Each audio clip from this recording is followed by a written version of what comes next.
Shawn Schaffner is a multidisciplinary artist, educator, advocate, and founder of the People's Own Organic Power Project. He fermented his first jar of pickles almost 15 years ago after picking up a copy of Sandor Katz's book, Wild Fermentation, and has since shared the art, craft, and gut health benefits in countless workshops, community centers, and potluck dinners. Pickling farm fresh food is one way Shawn facilitates a fiercely loving relationship with our bodies, planet, and global neighbors. In addition to practicing devised ritual theater, community based art and education products, and offering creative wellness coaching. Welcome, Shawn. Thank you, Courtney, and hello, everybody. I'll just say one of my favorite pickled or fermented foods, I feel like it changes all the time, but I love a pickled Brussels sprout. Often, like the cucumber pickle is kind of the famous one, but as a home pickler, unless you're adding chemicals like calcium chloride or other things, it's hard to get those to stay super crisp. Whereas things like cauliflower, carrots, and Brussels sprouts, things that already have a bit more snap, a bit more firmness to them, can ferment really easily and then make both like lovely snacks all on their own, but also great garnishes for cocktails, which is sort of how we get to the second part of our series. If you come back next Thursday, we are going to be making the Wavy Colada with Dänny Ronan. That is a picture from Donnie's Instagram where he is currently, as Courtney said, in Chile on the Patagonian cliffs harvesting berries to make artisanal brandy. This man knows more about cocktails than I knew was possible. And I can't wait to come back next week to share what we've made. So we can do a little tasting together of your sauerkrauts after they've been brining for a week. And then also make our Wavy Colada and get a nice kind of sour, sweet beach kind of vibes. All right. So here's our plan for today. We are going to start with a little bit of an orientation to fermentation. What is fermentation? What are we talking about? And already it's coming to mind. We've said pickling, we've said fermentation. What's the difference? We'll talk a little bit about the foods, the ingredients that we have here from a botanical and also culinary perspective. And then we'll talk about the process. How are we going to make this sauerkraut? What are the steps that come into play? After that, we'll chat and chop. I'll turn on the knife view and you'll be able to follow along together as we chop and answer questions from the chat. And then we'll have a little extra time at the end once everything is packed into our jars for questions, reflections, and closing.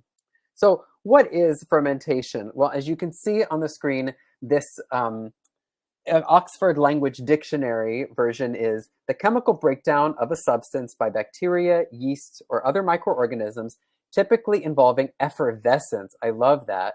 And the giving off of heat. And it's true, your ferments and just like a compost pile can get a little hot in the process. There's bacterial action there that is keeping things really going.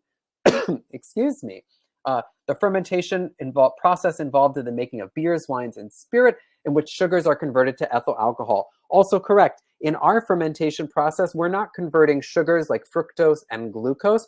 We're converting a different kind of sugar that's present in our vegetables and a little bit of fructose, glucose in things like our apples, if we're including ingredients like that. And then we're looking not for yeast to do the fermentation process, as they will with our alcohols, but for lactobacillic bacteria. And actually, in our fermentation process, we'll talk in a little bit more detail, but there's sort of 3 different main bacterial groups that come in to ferment. And each one of them, as they do their work in converting the sugars, they make the environment a little bit more, I think it's basic, rather than acidic, until basically they die off. They make it's like, it's kind of like, peeing where you live to the point where you're like, I can't drink this water anymore. But then someone else comes and brings that in. That was kind of a strange reference, but there we go. It's all connected. So here are some examples of fermented foods that maybe you know already. If you have a favorite from this, you can go ahead and put that in the chat. But I believe what we're looking at is some kefir, from starting with the upper left-hand corner on my screen, some sauerkraut, a kombucha, a miso, some kimchi, tempeh, looks like natto, and some cucumber pickles. So these are all things that you might have encountered. They might be things you're reading about as like probiotic super health foods, and it's true. Fermented foods are full of these bacteria like lactobacillus and others that are really good for our guts. They live in our guts anyway, and to me, they also sort of reveal the way that our ancestors who didn't have antibiotics, who were taking their food directly from the soil, had a close relationship with these microbes.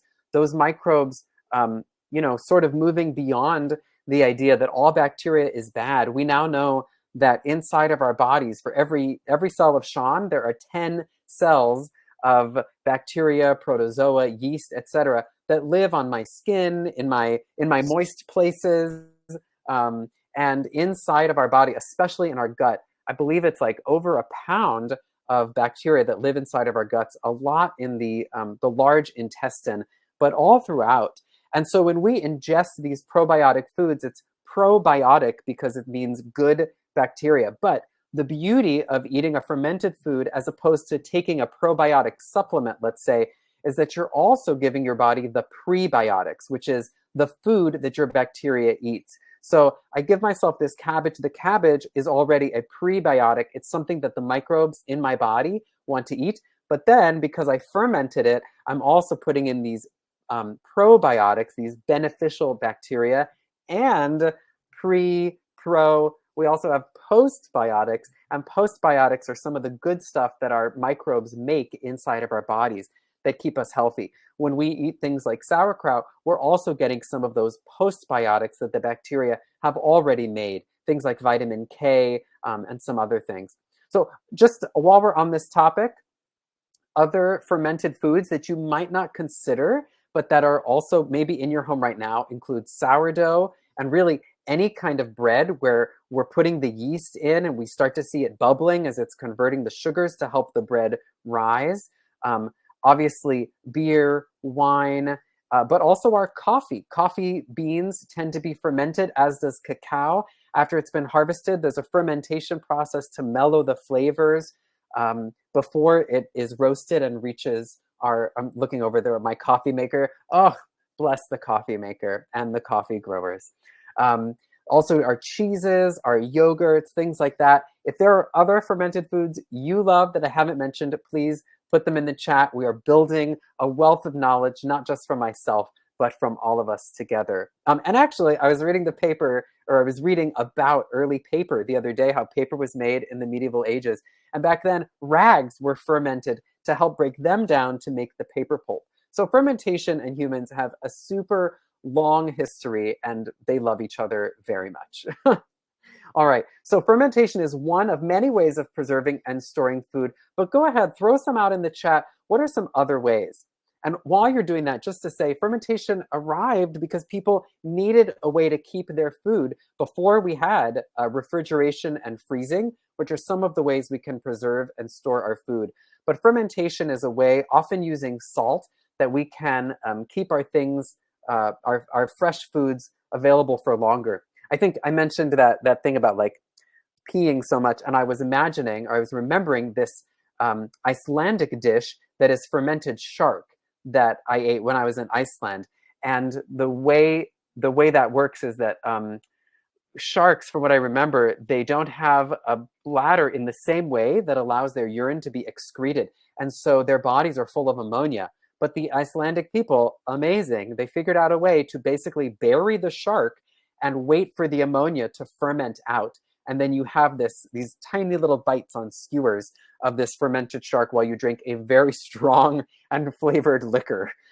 Because I think that's the best way to eat fermented shark, is with a side of strong liquor. See, Briny, Boozy, Bubbly. They just go together so well. But that's just a way of saying that humans for a really long time have been finding ways to make things that were otherwise not palatable into something you can eat.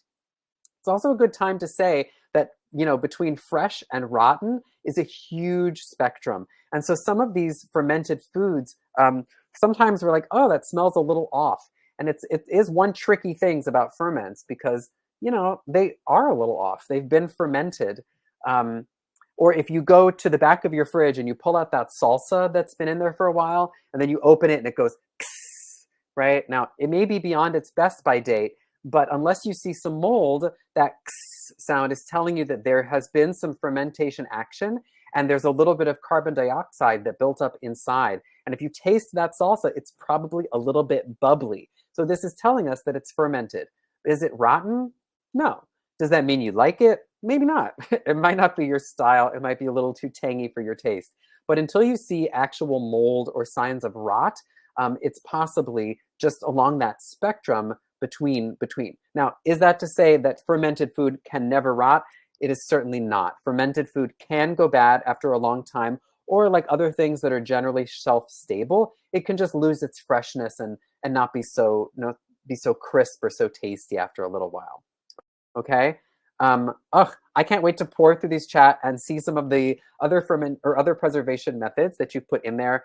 But I'll just say, like, smoking, drying, preserving in sugar is another way, like jams. Think about that. Cold storage, of course. Humans are ingenious, and I'm sure we're coming up with other ways to do it all the time. All right, so that kind of concludes our fermentation overview. Courtney, let me know if there's any pressing questions in the chat from here. And otherwise, I will continue on to some next things. So for our sauerkraut, we're going to go over our ingredients, and we're going to need your cabbage, your caraway seeds, juniper berries, apple, onion, and salt. Now, in this moment, you might say, oh no, I don't have any. Oh, Courtney, are there some questions? Yes, but questions like tapache, how do you make that safely? When is it safe to eat the pickled vegetables? And instead of distilled water, can they use raw water? Those sorts of questions are coming up. So it's up to you if you want to address them now, but we know that you're going to get to us later. But I wanted to give you a heads up. Thank you. I'm happy to address those 3 questions right now, and then maybe we can save more for later. But let me see if I remember. Tapache is a fermented beverage that's made often with pineapple. And I don't know a lot about making tapache, but I would refer you to Sandor's book, Wild Fermentation, where I think he has a recipe for that. If he doesn't, there is also The Art of Fermentation, which is his much longer encyclopedic book. And I think there's great information about that.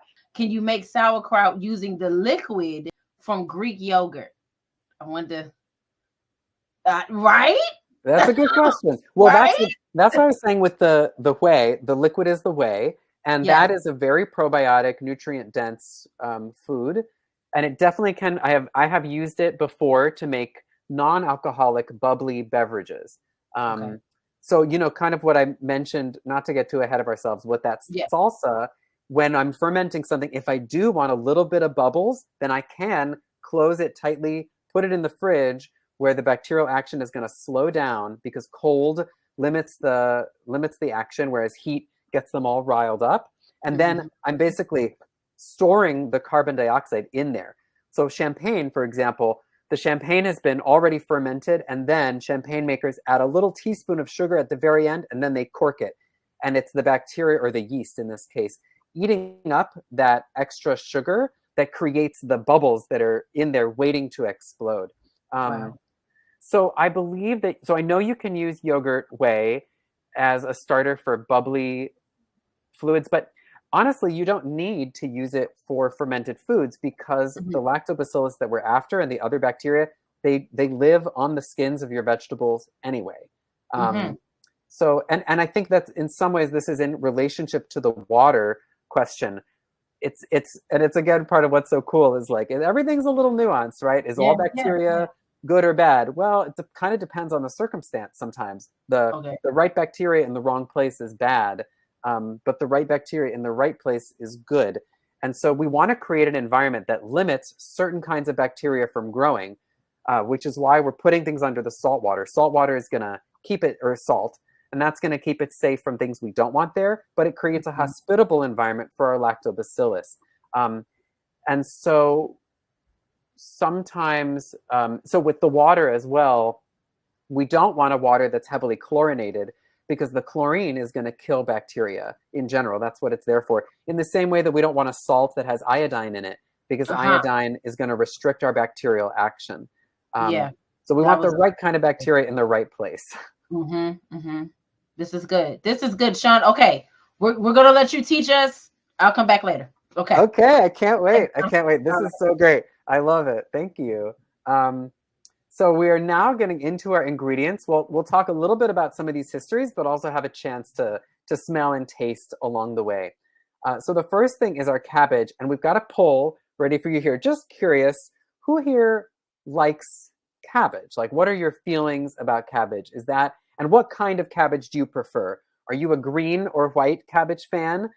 They're slightly different, but they're often grouped together. A red or purple cabbage fan, a Savoy cabbage, which is the super wrinkly one, Napa cabbage, which is like Chinese cabbage. It's much longer and is the kind you'd see in a kimchi. Or are you someone who doesn't like cabbage at all? And what I wanted to say before is if you are someone who doesn't like cabbage or doesn't have any of the ingredients that we just listed, you don't have to worry. The exact same way that we're making our sauerkraut can be used for literally any vegetable. It's the same process. I'll just show you now. I have a sauerkraut I made last week. I can show you, but then that's following our recipe. But this weekend, I made this sauerkraut style blend, and this is using Jerusalem artichoke, daikon radish. There's some green onions in here, a few different kinds of colored carrots. I like it to be colorful, but it's exactly the same process that we're about to learn. So once you know how to make sauerkraut, you can decide, you know what, I don't like caraway seeds. I want to use fennel seeds. I want to use cumin seeds. I don't want seeds at all. I don't even like cabbage. So I'm going to do mine with carrots instead. I'm going to do mine with kohlrabi instead. I'm going to use broccoli. I'm going to use kale. Any of these things can work. Sprouts are the only thing I've tried that doesn't tend to work super well, especially if you're using them as kind of an herb or a spice, they're okay, but I wouldn't recommend like an all sprout kraut, all right? Okay, you've been looking at this slide for a long time without talking about it. So here we go, cabbage. A little bit of history. It derives from the Celto-Slavic root word for cap, right? Like our heads. And for obvious reasons, it looks like a head. And cabbage is an incredibly old vegetable. It's been being grown for a long time, but very popular in the European continent specifically. And even I think some of why sauerkraut, which really isn't just a Germanic food, it's like all across Europe, sauerkraut in various varieties is super popular. But it turns out that the Germanic-speaking people are the ones that gave us the Savoy cabbage in the 16th century. Cabbage is really high in vitamin K, which is one of those postbiotics, in vitamin C, and it's really high in fiber, so it gets your system moving. And it was so high in vitamin C that actually the pirates would carry it on their voyages to prevent them from getting scurvy. For all of us bee lovers and insect lovers out there, cabbages do need to be insect pollinated. So it's good to grow in your garden, good to get those moths and other things that are going to help to do that pollination. And it grows particularly well in cold northern climates. It's not an African food. It is very much along that like European, Asian corridor and up and through the North Americas. And just to that point about the growth, red cabbage is actually the hardiest cabbage. It'll overwinter longer. It can keep in your fridge longer, whereas green cabbage is likely to go bad faster. But that said, especially given our modern fridges and growing practices, I don't know about you, I've had cabbages in the fridge for months at a time, it seems. They do a very good job of keeping. And of course, if some of the outer leaves don't look good, you can always just peel them off and use the ones on the inside. So brassicas overall, which is like not just cabbages, but all of the ones from that family are pretty, very popular vegetable. As you can see in 2020, 71 million tons, 48% of which were consumed in Asia, which just tells me, if you're living in the States like me, we got to up our brassica consumption. It's good for your bowels, good for your fiber.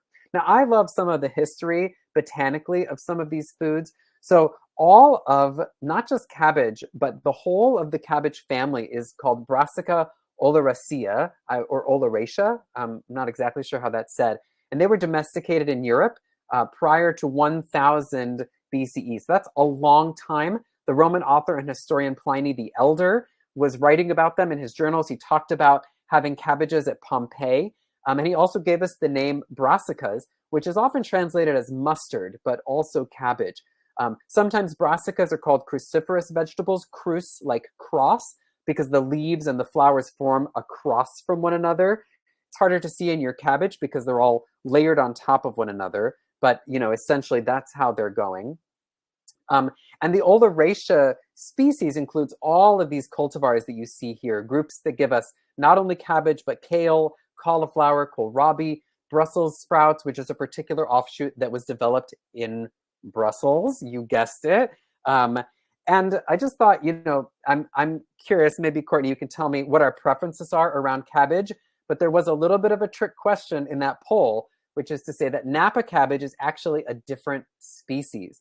So cabbage did not come from Europe and then transfer over to Asia. All of the cabbages of Asia come from Brassica rapa, which is like your Napa cabbage, but also your bok choy, some of your Asian mustard greens, things like that. And they're super old. You got us, Shawn. Yeah. Well, it looks like we're loving green and white cabbage that we're going to be working with today. That's about 50% of us. Okay. But then coming in a strong second is that red and purple cabbage that you just taught us about. And yes, Napa is next. And we got a couple of folks that's like, nope, cabbage is not for me. And cabbage then Savoy came at last. Wow, poor I got to tell you, Savoy, to me, Savoy is like the fanciest of the cabbages because you don't see it as often. The crinkles are just like super, I want to say artsy. They're very engaging. I will say too, though, the purple cabbage, the red, is really high in anthocyanins, which is a polyphenol that's really good for us. And I believe there are actually more anthocyanins in red cabbage than there are in blueberries. So that's the same thing that makes blueberries a superfood. You can get them from your cabbage, fermented into sauerkraut. You're not only getting those anthocyanins, but you're also getting those probiotic benefits. So there you go. There we go. People know what they want. Thank you, Courtney. Okay, so next we've got our caraway seeds. And if you have some caraway with you, I've got mine in a little liquor glass here as a sort of hint towards our next session. Go ahead and give them a smell and a little look. And I'd just be curious, what do you smell? If you want to, if you feel desire, go ahead and take a bite of a few. And just put some in your mouth. We're not going to need more than like really, I would say a teaspoon probably for your pickling. So if you don't have that much, you could still probably spare a seed or two. And just, again, any flavor profiles, what's coming up for you? It may be that this is reminding you of carrots. I feel like knowing that the caraway is in the carrot family helps me to get that sense just a little bit, same as carrots, parsnips. But it's also a flavor profile and a look that's similar to fennel or cumin, which is perhaps not a surprise. It sometimes is called Meridian fennel or Persian cumin, which, by the way, today, the first day of spring, is the Persian holiday of Nowruz. So Nowruz Mubarak to anyone who is celebrating. Oops, just went for it a little. Caraway seeds often remind us of some of those rye breads or Irish soda bread, Swedish and Norwegian black bread. All of those use caraway as their flavoring. It has a kind of licoricey taste, you might be thinking. And there's, again, dishes kind of throughout Europe that have used it. Caraway cake from the United Kingdom. It's popular as a flavoring for meat in Austria and Germany, goulash in Hungary. You might see it in cheeses like Havarti. And it also, to my liquor glass, is featured prominently in the Scandinavian liqueur aquavit. As you see on the slide, it's native to Western Asia, Europe, and North Africa. So this is a seed that actually has a much broader span, as again, those names like Persian cumin kind of indicate to us. And I loved finding this out, that the seeds are technically the fruit. I don't know what that means about the actual seeds. But if you do happen to ever grow caraway in your garden, it's not just the seeds that are edible. You can also use the leaves in salads, stews, and soups, just like you would parsley. And the root can be consumed in winter, just like parsnip. It's part of what I love about trying to understand what families different plants come from, is that gives you a sense of what else might be possible with that plant. So this probably tells me that we can eat parsnip leaves also, and that parsnip seeds might also provide some interesting flavor profiles for us. Okay, let's head on to our next ingredient. This is one of my absolute favorite ingredients, and it's one I often forget about. It's our juniper berries from the Juniperus communis, one of our evergreen trees. Now, it's technically not a berry, it's a cone, like a pine cone, but it just happens to be in this very small and particular way. Let's go ahead, same thing. Give your juniper berries. I've got just a few here, which will be enough for our sauerkraut. Give them a smell. If you want to take a taste of one, you definitely could. I would say that a juniper berry is a stronger flavor if you're just gonna like chew on a whole berry. So maybe take a bite of a little one. Let's see. They are completely edible. I've actually bought juniper tea before because I just find that flavor, it's so floral, it's so aromatic. I think the look of them is so beautiful. These kind of dark purples, dark reds, probably have some good anthocyanins in them too. And juniper, excuse me, is often used as an herb for some of its medicinal qualities. It's a diuretic, which means that it will drain liquid from your body, but it also spurs digestion and has some antibacterial and anti-inflammatory qualities about it. That said, from the research I did here, it seems that it's best in small doses. If you're pregnant, that's the kind of thing you want to talk to a doctor about before you use too much. So juniper is used as a spice, particularly in European cuisine, but I imagine some of us already know that it figures prominently in a particular booze, one that we're using next week for our Wavy Colada, I believe, and that is gin. Just curious, you could use your thumb up or your heart or another reaction emoji. How do people feel about gin and that juniper flavor? Gin is basically vodka that has been spiced with juniper berries or other things. Oh, I'm seeing a lot of heart eyes and a lot of thumbs up, a few monk shocked faces. So I love that. That's good to see.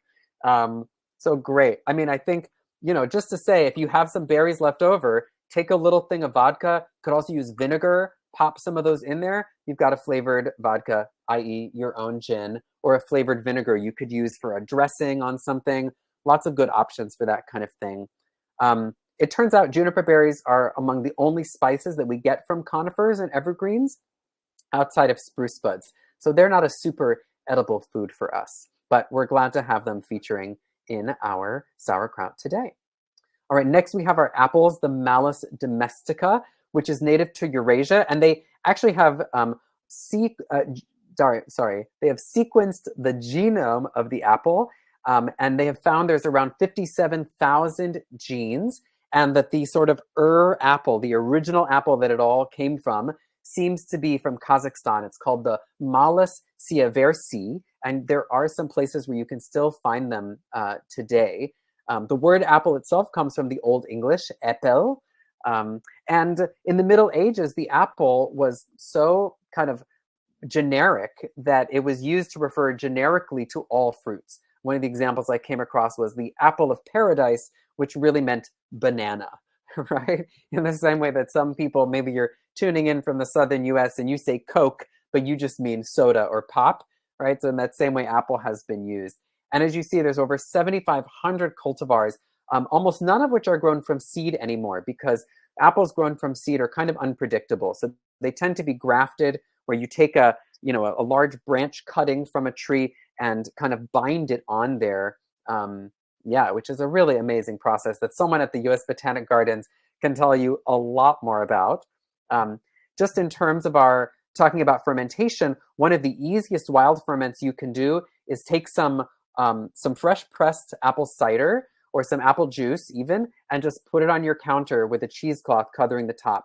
And yeast is going to make its way in just because it lives in the air, and it's going to start to ferment your apple juice into hard cider. Then, if you want an even harder product, once there's some alcohol that's generated in there, you can freeze it, pour out the water from the, remove the ice, and the liquid that you have left over is called Applejack. Delicious, very, very easy to make, requires just a bottle of apple juice. Apples are incredibly old. As I said, they were domesticated 4,000 to 10,000 years ago on the plains of the Tian Shan Mountains, and they were spread through the Silk Road. And I think we'll see this come back up in some of our other ingredients, that, different kinds of foods have really driven people to great lengths across miles and miles of desert and mountains and even wars that have been fought, not over apples, but over salt, as we'll see in just a little bit. Yeah, I think there's always more to say about apples, but we have a lot of content, so let's keep going. Our yellow onion is next on our list. Now, any kind of onion will work. And again, if you don't like onions in your sauerkraut, no stress, you don't have to use it. This is the Allium cepa, and it's native to Central Asia or Iran. It's a little bit unclear, but onions are super old. Shallots were sometimes seen as like the onion's herbal botanical cousin, but they actually are just a kind of onion. So sorry, shallot, stop being so hoity-toity. Allium, as you may recognize from your Latin, means garlic. And so onions and garlic are all in the same family that also includes scallions, leeks, chives. I know just today I was out for a walk and saw some wild spring chives that are coming up through a neighbor's yard. That's one of those wonderful foods you can find easily to forage and include in your sauerkrauts or your other recipes. And I actually saw this, that onions were recorded in recipes from ancient Mesopotamia around 2000 BC, and they were revered in that Egyptian culture as representing eternal life because of the way that they, are sort of enclosed on one another like an onion. And they were used in burials, including in Ramses IV. Onions were found in his eye sockets. Why? I don't know, but that's for a different presentation from a paleontologist or archaeologist. That's the one, the archaeologist. And if you know in the chat, please let us know. We'd be curious to find out. They're also a very popular vegetable. And when the colonists came to North America, they found that native people already had their own leafy onion called the Allium tricoccum. But they quickly said about growing onion bulbs that they remembered from Europe. The yellow onion, I should also just say, is higher in sulfur than its white brother, which gives it that stronger flavor, but any kind you want can work. And the last thing on this slide, as you see, is that onions are really popular with scientists because they have large cells that are easy to see under the microscope. And if you can use the skins of the onion to make a yellow dye. So if you're interested in more ways to use your botanicals, save those yellow onion skins. I also personally love to make stock, vegetable stock. So anything that I'm chopping off that isn't a little bit gross, I put into a separate bag in my freezer. And then when I have a big bag, I put all those yellow onion skins, the garlic skins, lots of tops of the carrots, things like that, all into a crock pot for about 4 hours on low. And it makes a really flavorful veggie broth you can use for whatever else you use veggie broth with. All right, our last ingredient is our salt, our sodium chloride, which was cultivated 6,000 years ago in Romania and China, produced from mining and seawater evaporation. So it is a mineral, and obviously we can get it from the sea, but we need to evaporate that water out first. And salt mining or salt lagoons in that way are very popular all around the world where people want salt. And even more than apples in terms of the Silk Road, the Salt Road was a thing that was a pathway through which people were distributing salt. I believe the idea of a salary in Roman times comes back to sal, the salt that Roman soldiers were given to flavor their food. Because without salt, our food just doesn't tend to have as much taste to it. Salt is so important. They fought a war over it in El Paso in 1860 about who controlled the salt ponds there. And current annual production is around 300 million tons. Although interestingly, most of that salt is actually feedstock for other chemicals, for water conditioning, like for your hard water, for salting roads, things like that, not actually for cooking. But last thing, salt is important for health because it is electrolytes essentially, and it helps to regulate osmosis, which is also one of the things it's going to do in our pickles. That when we salt our food, that osmosis is helping to remove the water and then to eventually, like when we do a brined vegetable, almost transfer the water from our brine into the water inside the vegetable. So the juice inside of your cucumber becomes the outside brine, and the brine becomes the cucumber water. They're trading places in basically an osmotic relationship. So when we use our sauerkrauts in food, of course, you could have an entire dish of sauerkraut salad, but because they're so salty, I like to recommend they're good on the side as like a little condiment, even to help give your food some salt. Rather than salting it, put in a couple tablespoons of sauerkraut, and that can serve as your salt. And that's just a warning because a lot of us eat too much salt. Too much salt can cause high blood pressure, hypertension. So the World Health Organization recommends that we stay to around 2,000 milligrams or 5 grams of sodium a day. Woof! Salt is part of what keeps our fermented foods safe from bad bacteria that we don't want. So if you do I think in Sanders' book, Wild Fermentation, he has a recipe for salt-free sauerkraut, and I think it uses celery seeds as part of the flavoring instead. But you really don't want to ferment it then for longer than like 2 to 3 days max. Then you want to bring it to the fridge. But there are, I've done ferments with there's a fermented oatmeal you can make where essentially you just take your oats and then you put them in water and you leave them on the counter for a day. But I wouldn't, and to me, by the next day, it's not my favorite flavor. They are a little bit tangy, a little bit salty. I know they're good for me, and that's part of why I'm interested in them. But I wouldn't want to let them sit out for longer than that because it just feels like the flavors are, again, in that spectrum of fresh to rotten. We want to stay as close to fresh as feels comfortable. Yeah. And so speaking of course, this is all in the same vein here. You had talked about apples, right? And we just want confirmation, Shawn, okay? Is hard cider fermented?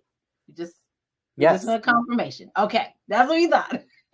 That's what we thought. We just wanted to make sure. And we also have another question about organic. So is it super important to use organic cabbage? We have a participant who uses organic cabbage and they've noticed that it's a lot sweeter, it's a deeper flavor. But one of our other participants is like, well, is it a big difference? Is it going to impact the safety of the ferment? Yeah, my experience has been that fermentation is, I don't want to say it's foolproof because there are some things that are important to keep in mind, but that it's very flexible. So, I mean, I would say in general, I try to buy organic and from the farmer's market just because I think that tends to make for better food overall, and fresher flavors. So but when I'm at the grocery store and I'm looking at the organic versus the conventional, I take whatever looks best and whatever looks freshest because that's probably is what's going to taste good. I think an organic produce has, because it doesn't have pesticides sprayed on it, you're more likely that those natural organisms that we want to cultivate are there anyway. But again, they're kind of like living in the air. They're all around us. So even on a conventionally, pesticide raised cabbage, you're probably going to be okay. It's in the same way where we're like, is it ideal to use water that's been through a filter to remove chlorine? Yeah. But if you happen to use chlorinated water, is it going to ruin things? Probably not. The proof would be in the pudding. Like maybe it does. Maybe it turns out that it is an issue. But similarly, like with the iodine and the salt, I avoid it because that's what I've read. And I can't think of the last time I was in a pinch and had to use it, but it doesn't tend to be a problem. To some of the earlier questions about like using whey as a starter, that is one reason why, though, I might choose to do that. If I know my water is chlorinated, or if I know my salt has iodine, or if I know, it was likely that there's not as many organisms on my vegetables because of pesticides, then maybe I choose to inoculate my sauerkraut with a little teaspoon of sauerkraut from an older batch, just to help get it started. But but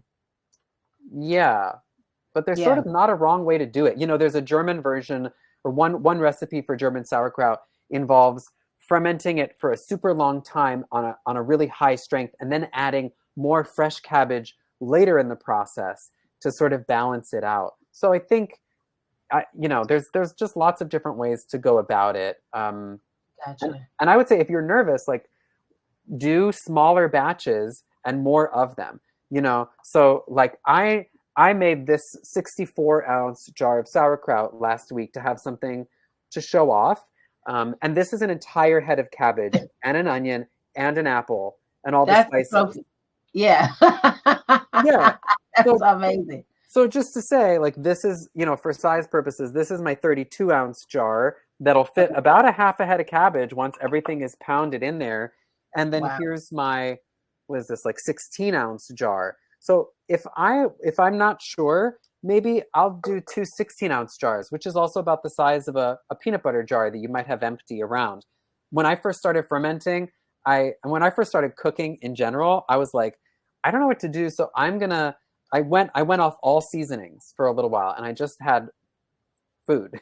And then I was like, oh, okay, now I'm gonna try salt. What does salt really taste like? What does pepper really taste like? Like just salt and pepper.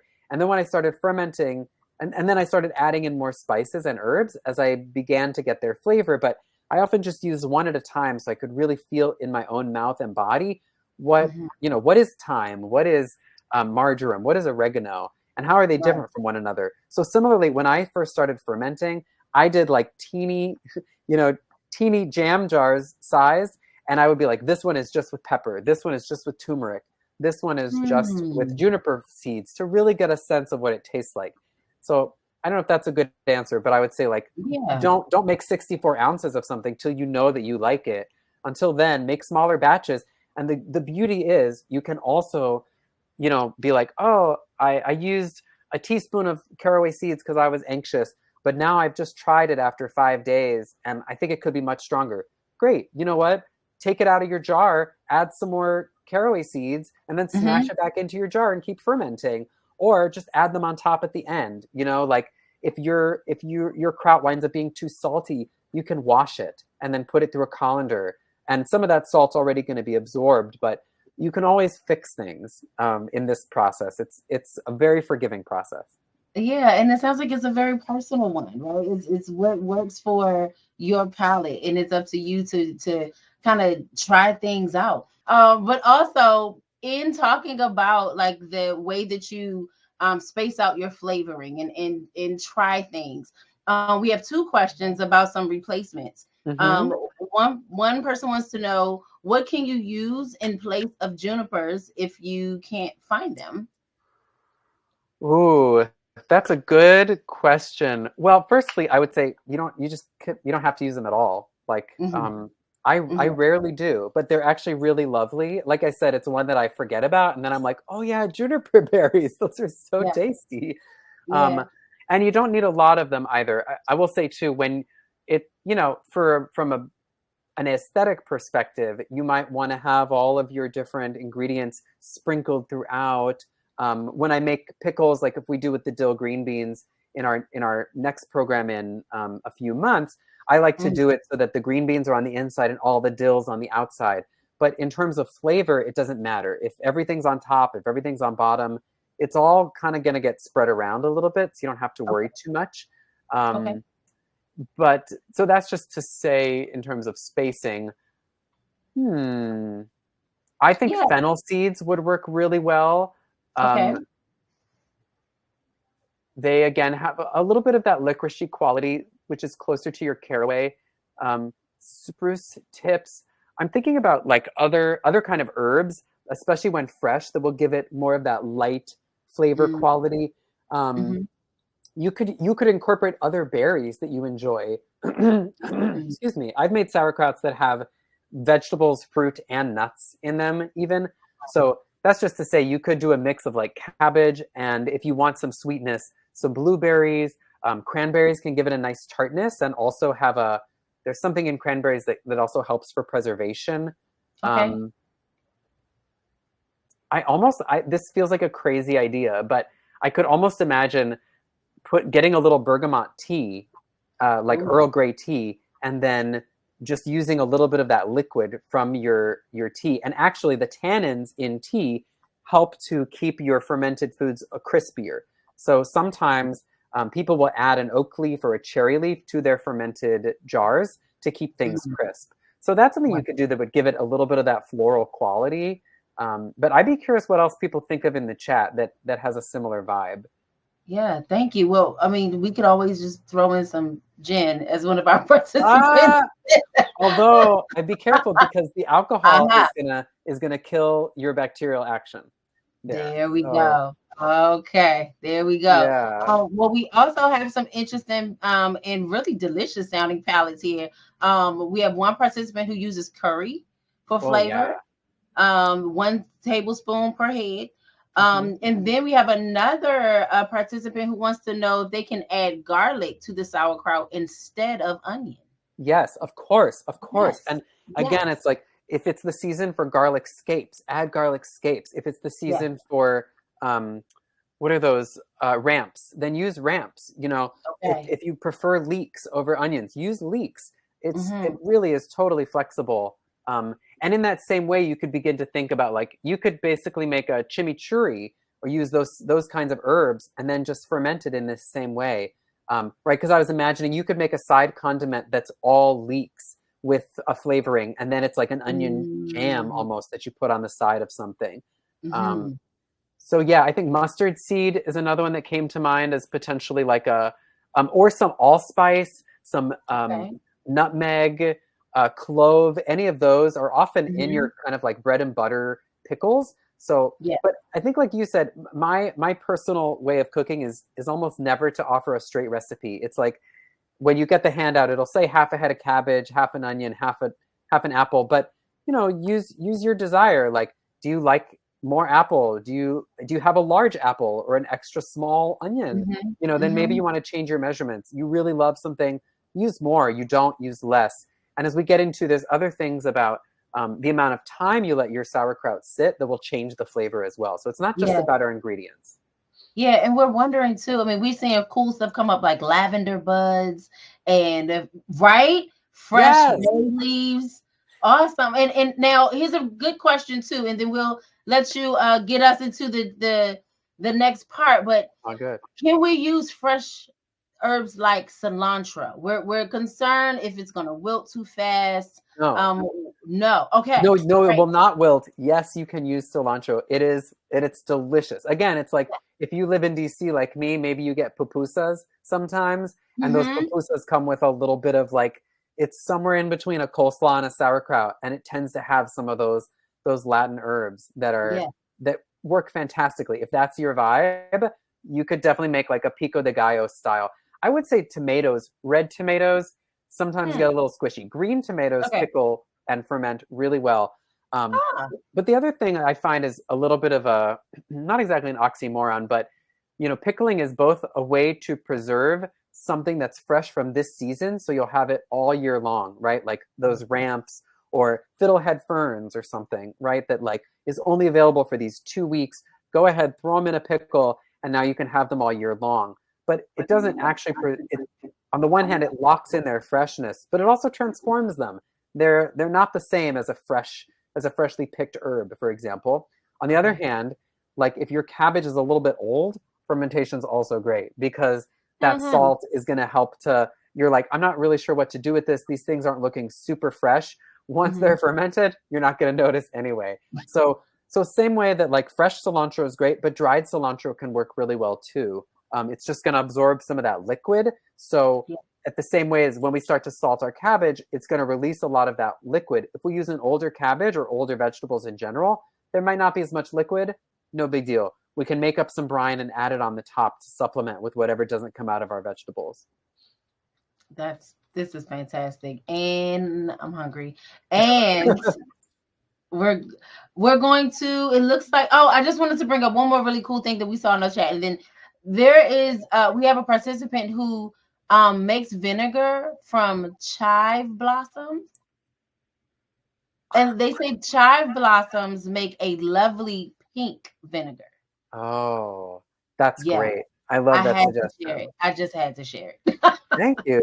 I will say too that, you know, color is one of those bummers where like you can sort of tell from this that all of the different colors of my radishes and carrots Yeah, are yeah. some of them are distinct, but the longer this ferments, the more they'll start to bleed together. Um, it doesn't affect the, you know, and similarly, it's like if I ferment, one of my favorites is Jerusalem artichokes with horseradish. And by the end of the fermentation process, the horseradish has almost no horseradish flavor. The Jerusalem artichokes and the brine have all of it. So it's something about that Okay. osmosis that all the flavors start to blend. I've made sauerkrauts where I worked very hard to get layers of red, white, and green cabbage. Mhm. And they looked beautiful in their jar for the first 3 or 4 days. And by day 5 to like 2 weeks and beyond, all the colors have bled, and you can't tell that I ever layered them in a special way. So that's just a warning not to get too attached, Okay. but color can also be a really beautiful thing. Throw some Yeah, beets in there, it's going to turn your whole sauerkraut red. there we go. Yeah. We're ready. Okay. Okay, All let's right. do it. So I'll try to blaze through this because I think with our time, we're already at a point where we might not have time to make together, but I definitely want to make sure you get all the info that you're going to need to make your own. So to do your sauerkraut, you're going to need a vessel. We'll talk about these in detail. You'll need your foods, your cutting board, and your sturdy knife. You could also use a mandolin if you want those really fine cuts of sauerkraut. I just go for chunks. I'm not, I try not to be a perfectionist about it, but I like to ask myself when I'm making something, like, what am I going to have this with? And that tells me how do I want it to be chopped. So if I know, excuse me, for example, that my sauerkraut I want to be like a relish consistency because I'm going to put it on hot dogs, then great. You want to chop it really fine. Maybe you even want to throw it in the food processor. But if you're going to have it on the side of something, like with a not in a hot dog, but with like sausage and kraut, or on the side of your salad or anything like that, then maybe it doesn't need to be chopped so finely. You'll want a mixing bowl and a spoon just to help blend everything together. You can also use your hands, a tamper or pounder, or you can use your fists. We'll talk about that more. A weight to keep everything under the liquid, and then a lid or breathable cover, and time and temperature are your last few ingredients that are going to depend on what happens. So let's talk about your vessel. Glass or ceramic are ideal, and we want to avoid plastic and metal. And that's just in general plastics. We're finding out more and more every day about how they leach microplastics. So we just want to avoid that overall in our bodies because we've already got enough of them. But also in our fermentation process, because it's sort of that bacterial action is, it can break down some of the plastic more than a normal, or than, you're just a cold salad might. And metal has the same thing. You run the risk of some of those metals actually getting infused into your sauerkraut. So a nice glass jar is kind of the classic. Anything, from your peanut butter jar to a jar you buy specifically for this process can work. There are also beautiful vessels that you can get that are crocks, like the kind of crock that you'd put, or ceramic material that you'd put into your oven, that work really well, and that have been specifically made for this kind of purpose, either like kimchi style or sauerkraut style. Often they come with a special lid that enables you to put a row of water inside of like a ring where the lid is, and that creates an anaerobic environment that we'll talk more about in lids. I included a picture of a barrel there just because, that's the classic. And there are some countries where the tradition wouldn't be to slice up your cabbage at all, but actually to put it in completely whole, like giant heads of cabbage, Serbia, other Eastern European places like that. Then you're going to want something, once we've got all our ingredients together, one thing that we can do, and I've already done it with mine that I'm getting advanced. So I cut up some of my cabbage, and then I've salted it, and I'm just letting it sit in the salt in my bowl. And that's going to help the cabbage to soften. It's also going to start to extract some of the liquids. So that makes my job a little bit easier, but it's probably not going to do all the work for me. I'm also going to need to pound the heck out of my cabbage. And that is really to make sure that it's in there very, very tight. As you can see from my sauerkraut here, everything is really packed in there. I don't want air bubbles. They're going to form anyway. As you can see, maybe up at the top, some air bubbles that have started to form. And that's okay. We want to create an environment where they are free to go their own way. But while we're getting into the process, we don't want a ton of stuff that's like pocketed in there. So having a special device to help us tamp things down can be helpful. And or before you tamp them into your jar, if you have something that's more like a meat pounder or a cleaver, then pound them inside your bowl. And then once they're all sloppy and floppy, then it's easier to use your fist or even a wooden spoon to pack them into the jar. This is the tamper that I use. I got this on Etsy many, many years ago. The wonderful thing about fermentation, you don't actually need any special supplies for it. A few special supplies can help, and we'll send you some links that can help you. We've picked out some items you might want. but you don't need them at all. And once you have them, if you do choose to purchase them, I'm using the same equipment I bought basically 15 years ago. So it really is not a problem. The only thing I'd warn if you do decide to use your hand is you're basically giving your hand a little salt scrub. So if you have any open cuts, or if your hands are sensitive, or if you're using spicy chili in your sauerkraut, you might not want to have your hands all up in that, or you're going to have a really sad night. So wear a glove, something like that. All right, next we've got our weight. This is really important because we need our vegetables to stay submerged. Under the brine is fine. Anything that rises above the brine, and we're at risk of something that is going to be in the more rotten stage. So one of the hacks that Sandor recommends is take a jar and put it on top of your other jar, a smaller fitting jar.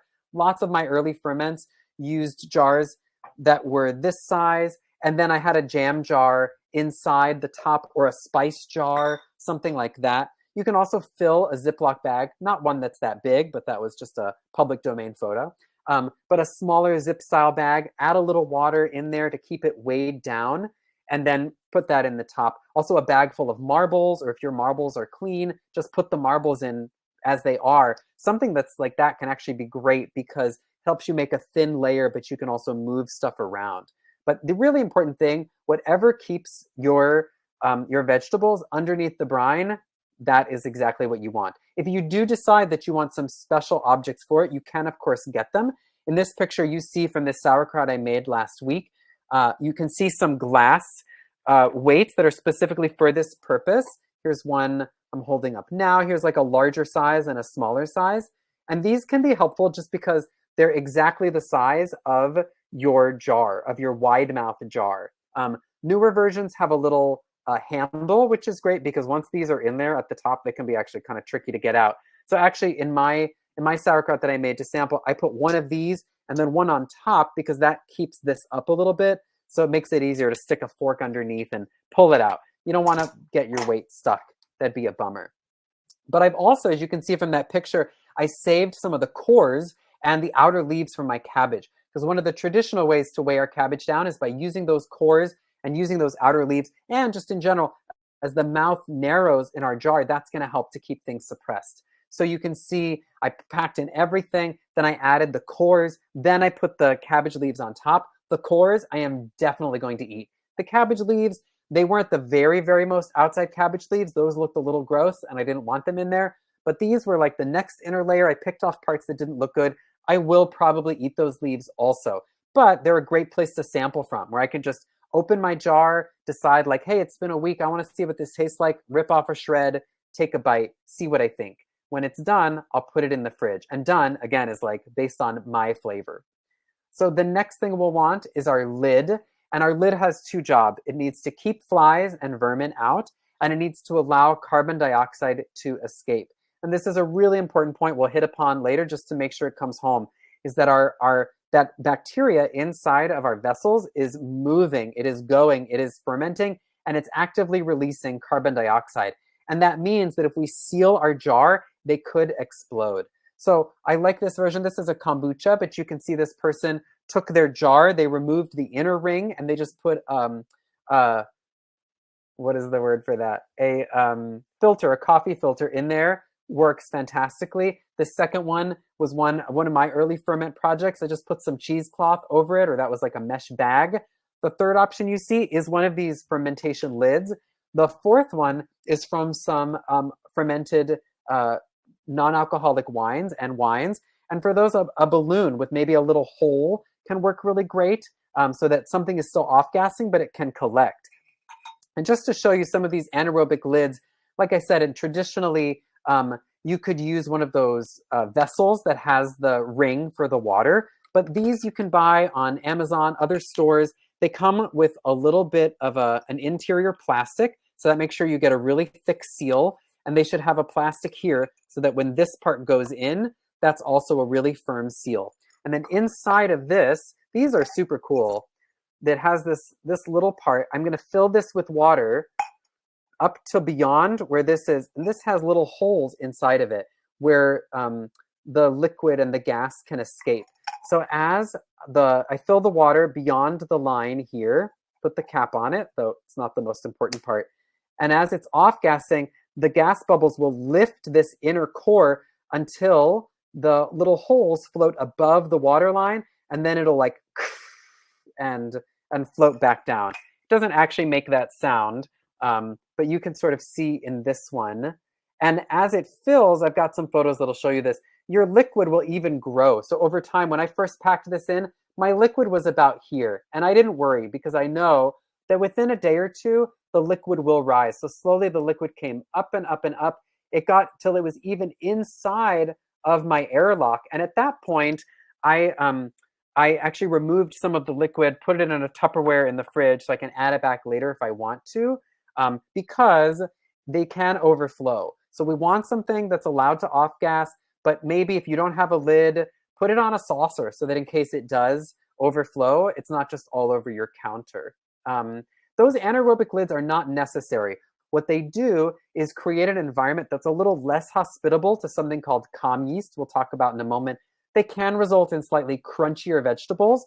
Unfortunately, you can't buy them online in anything less than like a set of 4. So I would say try out fermentation, see that you like it first, and then if you find you're really into this, go ahead and buy some. They don't cost much and they'll last you for forever.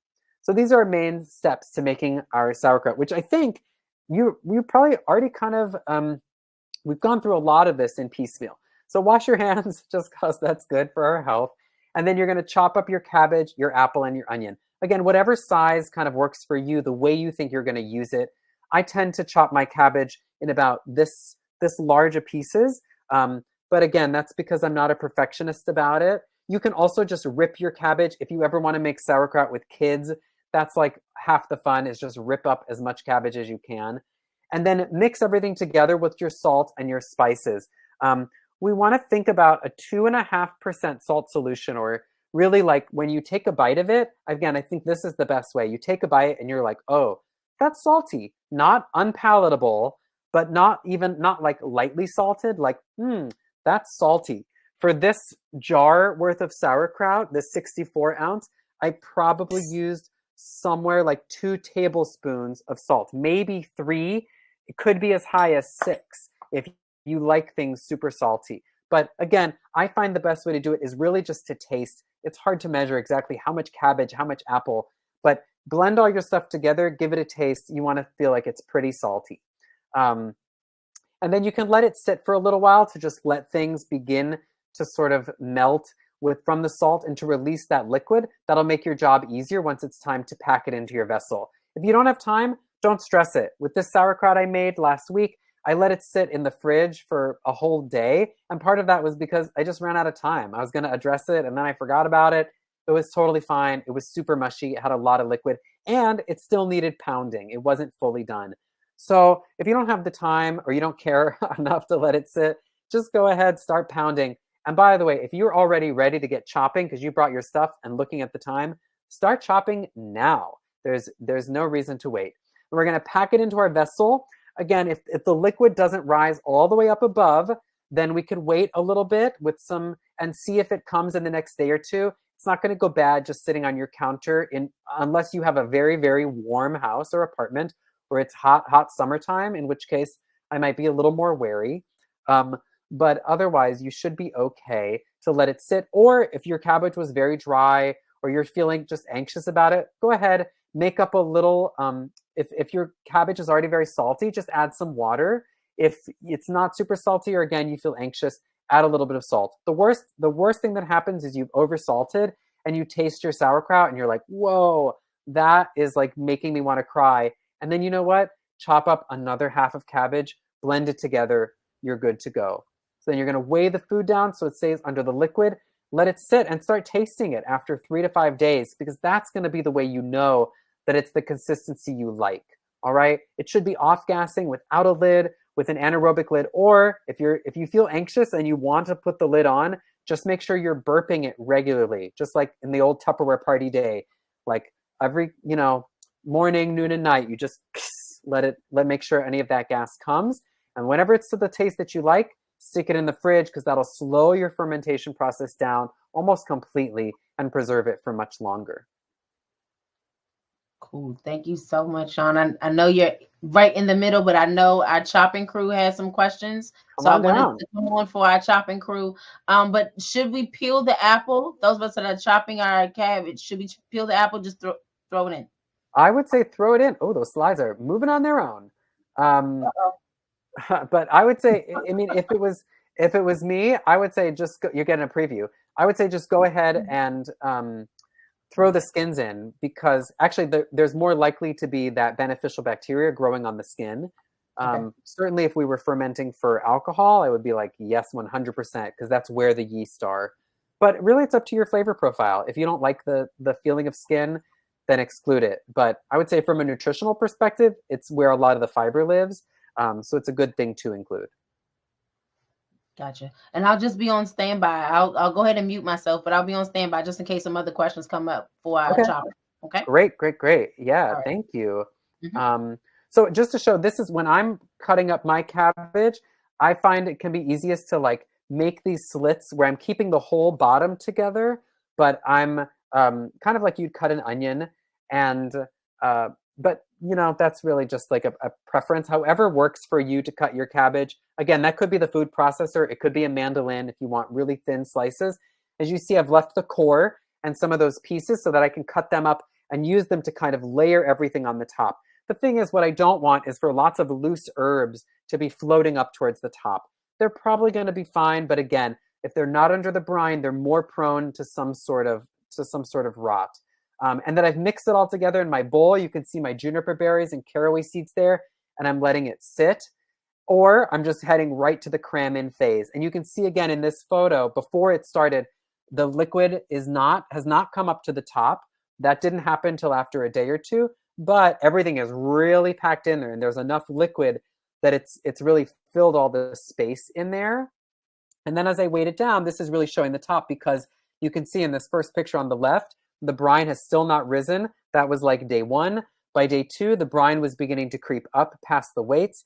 By day 3, I had a small weight and 2 large weights in there, and I took one out because it was already going. And you can see there's a little air bubble traveling up the pipeline of our anaerobic digester lid. All right. So some other factors to consider that we've touched on a little bit. Better ingredients are always going to be better taste. If it's fresher and if it's organic, that's just like, I think that's always a good thing. And ferments are great for using things past their prime. So go ahead, if you've got some wilted greens, throw them in some ice water to freshen them up a little bit, but then throw them in your kraut. It's a great way to use stuff that's left over. More time equals more sour. So that's why I say, like, when we think about cucumber pickles, a new pickle is something that's been brining for like 3 days. A half sour is in our like 4 to 10 day range, and a full sour is 11 days or more. But, you know, traditionally, this was a way of preserving food all through the winter. So there is kind of a point where all of that lactobacillic action has passed, and now it's just kind of in a status phase. But I have a note because I can't remember the exact kinds, but I'm not seeing it now. There are 3 different kinds of bacterial action that take place where they're lowering the pH, dying off, a new bacteria comes, lowers the pH, dies off, a new bacteria comes. So that's part of what it's imparting its flavor. So just think, you want to keep tasting, and really it's like when it tastes the way you want, put it into the fridge. But things that can offshoot the time is in a warmer area. So more time in a colder area is the same as less time in a warmer area where that bacterial action is really going to be going. And the same thing with salt. The more salt, the more inhibited your area is, and the more salty it is. So you're kind of looking for that balance of salty notes, but also sour notes. Sour is what you're getting from the thyme. Salty is really mostly coming from your salt. And to that point, I'll just say, if you make your kraut and you're like, wow, I made way too much. To me, that's like, there is no such thing, because A, that's either a second jar where now you can be like, oh, I also have some X, Y, or Z. I'm going to throw that in this version and see how that changes things. Or B, you have basically a coleslaw, right? So whatever you don't put into your jar for later is something you can eat today or tomorrow without waiting. Speaking of later, can you reuse brine? Yeah, you can. You can also drink brine straight. It's a great electrolyte replenishment. Again, it's full of salt. So there are athletes that swear by it. From a probiotic perspective, people will take, they will sell you $10 pickle shots. Don't buy it. Make your own. And to that extent, like if that's something you love, you could make just garlic, fermented garlic, like a garlic brine, either sauerkraut style, the way we're doing it here, where you would just take garlic, salt it, and smash it in, or you could put them in a saltwater brine, like we'll talk about with our dill green beans in a few months. And then that brine would be a beautiful garlic brine. You could throw into a horseradish. You could throw it into a salad dressing. You could drink it, or again, you could put it into another pickle to help inoculate it. I love it. Now, and I love stuff that I can do myself. But also, so speaking of shelf life, also, we have some questions about mold, and I know you're about to get into that. Yes. But we do see if you get a bit of mold, right? Maybe like 2 teaspoons of mold on top. Is the rest of the batch okay? Do you just scoop it off? Okay. Toss it. What are we doing? Let's do it. I'm going to give you 2 slides, and I'll get to that on the second one. So the first one of the important things to remember is that your ferment is releasing carbon dioxide. This was another brine that I'd made a little while back, and you can see all those bubbles in there.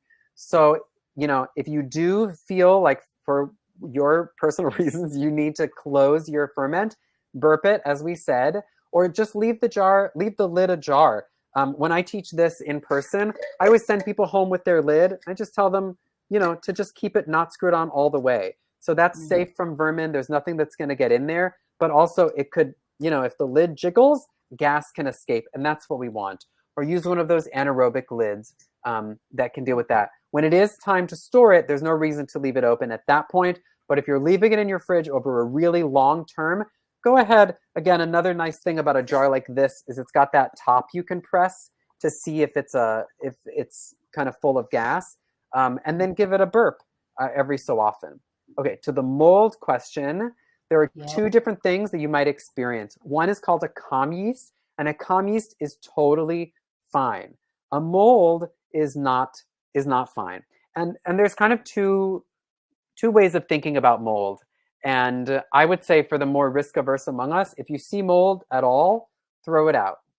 There are others, and that's because mold can have legs that seep down deeper into the ferment than you can see.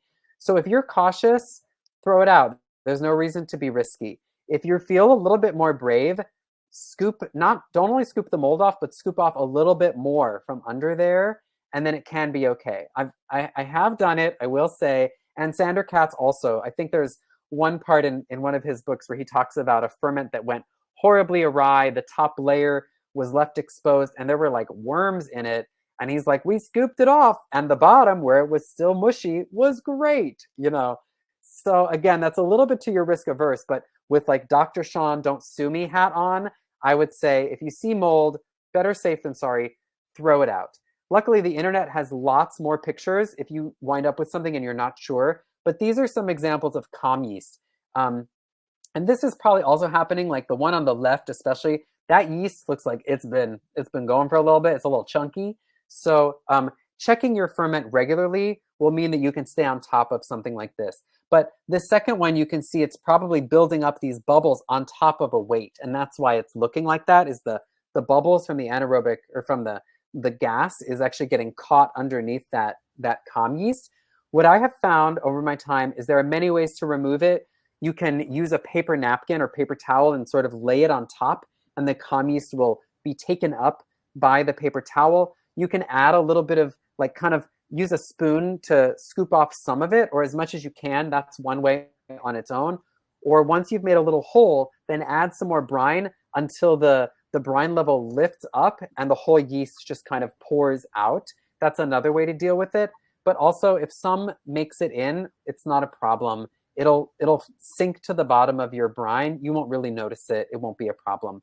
But it is kind of unsightly. So if you see it, it's understandable to be a little freaked out. But it will always look like this. It always has this powdery, kind of thin, musty quality. Again, with that left one, it's kind of built up. So you're seeing a little less of that. But mold, on the other hand, is going to be fuzzy. It's going to be furry. It's going to be different colors. That yeast is only that beigey color. So you can really see on this version on the left, these people did not keep, they kept it in an anaerobic lid, but they did not keep it below the water line. And sometimes some of the liquid does evaporate. So if that happens, add more liquid. But you can really tell, like that stuff on top, that does not look good. Do not eat that. The second one, the post I pulled this from on Flickr, you can actually see they did lift up the plate, and the sauerkraut underneath it looks really good. So, you know, would I touch that plate? Yeah, to lift that stuff off of there. But I would be cautious about eating what's underneath. I would really use my senses. I would smell it. I would take a little taste in the same way that you're like, is this milk still good? I'm not sure. Ugh, no, it's not. Or like, yeah, it's getting bad, but it's on that spectrum, right? And like at some point, sour milk is called buttermilk or sour cream. So it's like, it's all along a little spectrum. That third one, you know, you can really get that sense. It's got that chunk to it. And the last thing in our kind of warning, which appealed to that first slide again, or that first image, was everything above the brine is in danger of rotting. Anything below the brine is fine. So you want to make sure your ferment is tightly packed and weighted down. Okay, this is our chop and chat time, but I think we're probably almost done. I can't believe it went so quickly. It went so fast, but we do have a couple questions. I think we can knock them out. Okay. So the calm yeast, is that what people call the mother, or is that something different? That is different. Like a mother, I'll bring back our slide here. In your scope. Oh, and just to say, in this image, you can see in these images to the left, I poured out the yeast, I lifted up the weights, and what was underneath looks fine and is totally good to eat. So it's not the mother. A mother, well, I'm not totally sure. I think a mother, in terms of like a vinegar, it actually may be a similar thing. It's a collection of a microorganism that has done some of the conversion process. But I don't know if a calm yeast and a vinegar mother is the same. It's definitely not the same as a kombucha mother, which is a SCOBY, a combination of bacteria and yeast, I believe, that kind of congeal to one another. But I need to do a little more research on that to be sure.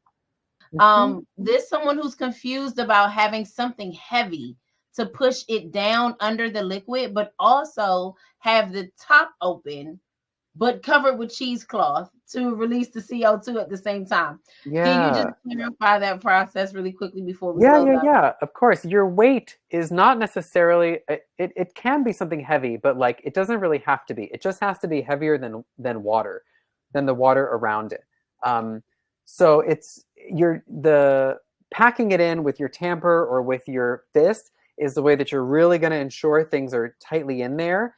And but your weight is just to keep things from floating up above the surface. But and to some extent, like there are probably versions of a weight that would also be your lid. So for example, if you wanted to use a much larger bag filled with water and it was coming up out the sides of your jar, that would probably work. And then gas would still be able to sneak out. I might still cover that with a cheesecloth just because I don't want flies crawling around the bag. That feels a little gross to me. But so like in my example, the reason that I did the cores and then the leaves is because the leaves are really helping to make a broad plate sort of around the bottom. So again, those spices are coming up. If I didn't have this airlock though, I could just put the lid on and leave it unscrewed. So I don't necessarily need my cheesecloth. Again, anything that's going to work to one or more objects that are going to keep everything depressed underneath the brine, and then 2, allow gas to escape but prevent flies and other things from getting in there. I hope that was helpful.